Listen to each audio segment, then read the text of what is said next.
They say the tide never recedes the same way twice in Ouidah. The locals know it's not the moon that pulls the ocean, but something older, something angrier. When the waves crash violently against the beach at night, old women clutch their charms, mutter prayers, and warn their children not to answer any voice they hear after sunset.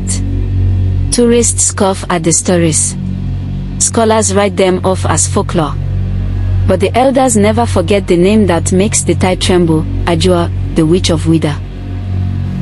Tariq, a young anthropologist from Lagos, didn't believe in witches or spirits.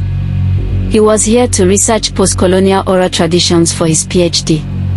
He rented a small, dusty room near the old Portuguese fort and spent his days recording interviews and his nights walking the beach, hoping to feel the past, as he said.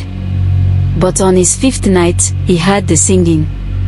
It wasn't human, yet it carried a sorrow so deep it made his skin crawl.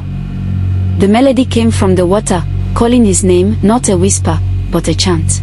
The next morning, he asked the locals about the voice. The fruit vendor refused to answer. The old fisherman walked away.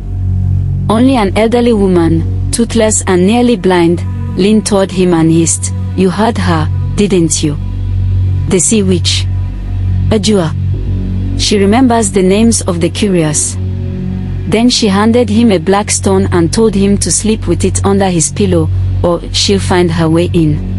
Tariq, amused and intrigued, tossed the stone aside and forgot about it. That night, he dreamed of chains clinking beneath the sea and children crying for their mothers. In his dream, a woman in white stood ankle-deep in the ocean, her hair like riding seaweed, her grey eyes staring into his soul. She raised a hand, and his chest tightened with a pain that nearly woke him. When he did wake, there was salt water on his floor, though his windows were shut. Disturbed, Tariq returned to the beach. There, partially buried in the sand near the old slave post, he found a calabash bowl filled with seawater, and inside it, a human tooth. The air turned still. No birds chirped. The breeze died. When he reached down to touch it, a cold hand gripped his ankle from beneath the sand.